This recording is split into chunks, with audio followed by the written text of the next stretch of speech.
আজকে পবিত্র জুমার দিনের খুতবার বিষয় হচ্ছে তাকওয়া। তাকওয়া তথা আল্লাহ ভীতি আমরা কিভাবে অর্জন করব, আমাদের ভিতরে আল্লাহ ভীতি আমরা কিভাবে নিয়ে আসব। এই জন্য মহান আল্লাহ তাআলা প্রত্যেক বছর নির্দিষ্ট একটি মাসে আমরা যাতে করে তাকওয়া অর্জন করতে পারি, আমরা যাতে করে মহান রব্বুল আলামিনের দিকে ফিরে আসতে পারি, তার জন্য মহান আল্লাহ তাআলা বিশেষ একটা সুযোগ আমাদের জন্য প্রতি বছর রেখেছেন। সেটা হলো পবিত্র রমাদান মাস। মহান আল্লাহ তাআলা বলেন, ইয়া আইয়ুহাল্লাযীনা আমানু কুতিবা আলাইকুমুস সিয়াম কামা কুতিবা আলাল্লাযীনা মিন ক্বাবলিকুম লাআল্লাকুম তাত্তাকুন।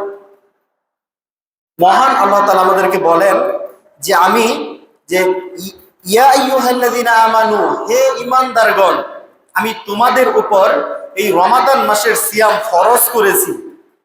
শুধু তোমাদের জন্য না, তোমাদের পূর্ববর্তী যারা ছিল তাদের জন্য আমি এই রমাদান মাসের সিয়াম ফরজ করেছিলাম।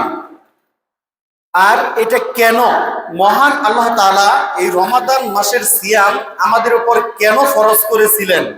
এই যে রমাদান মাস চলে গেল, আমাদের জীবন থেকে রমাদান মাস চলে গেল, এই রমাদান মাস থেকে আমরা কি শিক্ষা অর্জন করব, কি প্রশিক্ষণ নিয়ে আমরা বাকি 11টা মাস কাটাবো, এটাই মহান আল্লাহ তাআলা বললেন যে লাআল্লাকুম তাত্তাকুন, যাতে করে তোমরা তাকওয়া অর্জন করতে পারো।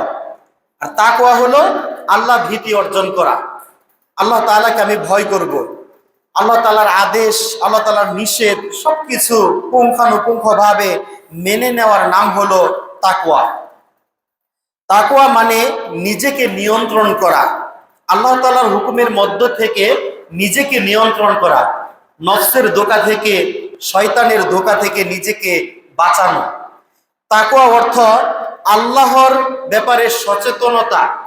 আমি আল্লাহ তাআলাকে কতটুকু ভয় করি, আমি আল্লাহ তাআলার হুকুমগুলো পালন করতে পারি কিনা, এই সব কিছু বিষয়ে নফসের বিরুদ্ধে চলে আমি কোনো অন্যায় কাজে লিপ্ত হব না, আমি কোনো পাপ কাজে লিপ্ত হব না, ক্ষতিকর বিষয় থেকে নিজেকে বাঁচানো, এটাই হলো তাকওয়া।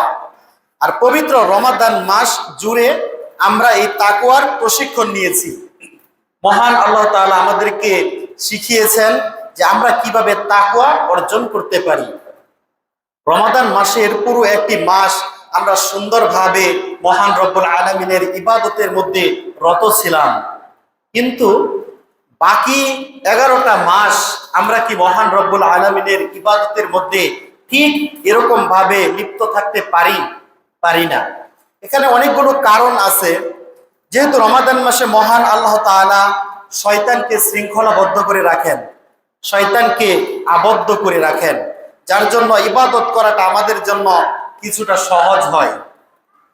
তো রমাদান মাস ব্যতীত শয়তান আবদ্ধ থাকে না, তাই আমাদের জন্য একটু কঠিন।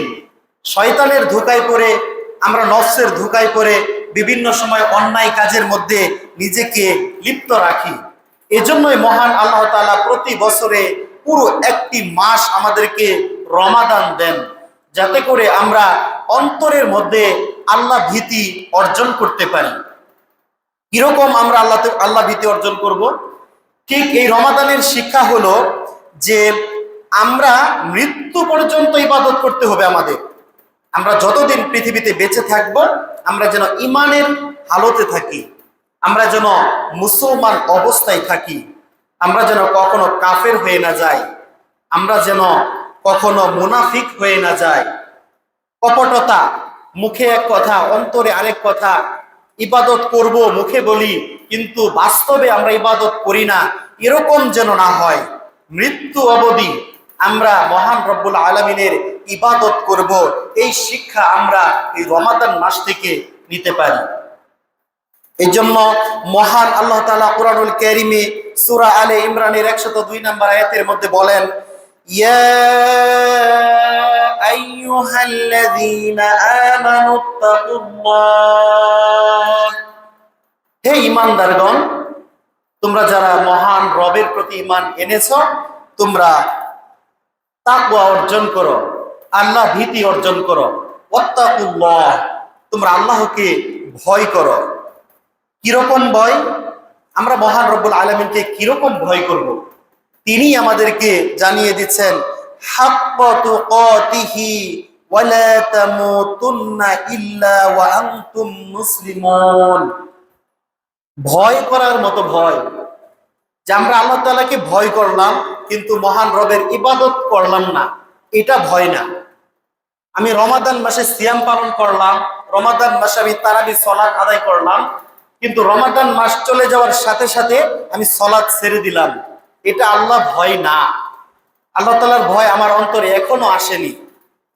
এই যে তারাবি সালাতের সময় কত মানুষ তারাবির সালাত আদায় করেছে, এটা কিন্তু ফরজ কোনো সালাত না, কিন্তু আজকে জুমার দিনের এই সালাত এটা ফরজ সালাত। ফজরের সালাত এটা ফরজ, আবার আসর মাগরিব এগুলো ফরজ, এগুলো আমাকে বাধ্যতামূলক ভাবে আদায় করতে হবে। তা না হলে আমার জন্য, আপনার জন্য মহান রব্বুল আলামিন জাহান্নাম নির্ধারণ করে রেখেছেন। এই জন্য আমরা যেন সত্যিকার ভাবে মহান আল্লাহ তাআলাকে ভয় করতে পারি, আমরা যেন সত্যিকার ভাবে মহান আল্লাহ তাআলার হুকুমের মধ্যে থেকে, নফসের ধোঁকা থেকে বেঁচে থেকে, শয়তানের কুমন্ত্রণা, শয়তানের ওয়াসওয়াসা থেকে বেঁচে থেকে আমরা যেন ইবাদত গুজার হতে পারি, আমরা যেন একমাত্র মহান রবের ইবাদত করি। তো রমাদান মাস থেকে আমরা অনেকগুলো শিক্ষা অর্জন করেছি। সেই শিক্ষাগুলো বাস্তব জীবনে এখন থেকেই আমাকে কাজে লাগাতে হবে। এখন থেকে আমি যদি কাজে না লাগাই, গাফিলতির মধ্যে আমি যদি চলে যাই, শয়তানের ধোঁকায় আমি যদি নিজেকে ফেলে রাখি, তাহলে বাকি 11টা মাস আমার এই পাপের মধ্যেই যাবে, অশ্লীলতার মধ্যেই যাবে। আমি কখনো অন্তরের মধ্যে আল্লাহ ভীতি অর্জন করতে পারবো না। এই জন্য রমাদান মাস চলে গেল, ঈদুল ফিতর আমরা উদযাপন করেছি। আজ কয়েকদিন পর মাত্র প্রথম জুমার খুতবা, এটা আমরা এখন থেকে যদি নিয়ত করি যে হে আল্লাহ, পুরো রমাদান মাস আমরা যেভাবে ইবাদত বন্দিগি করেছি, যেভাবে আল্লাহ ভীতি অর্জন করেছি, বাকি 11টা মাস যেন আমরা সেই তাকওয়া নিয়ে, সেই ঈমান নিয়ে আমরা যেন সামনের দিনগুলো এগিয়ে যেতে পারি।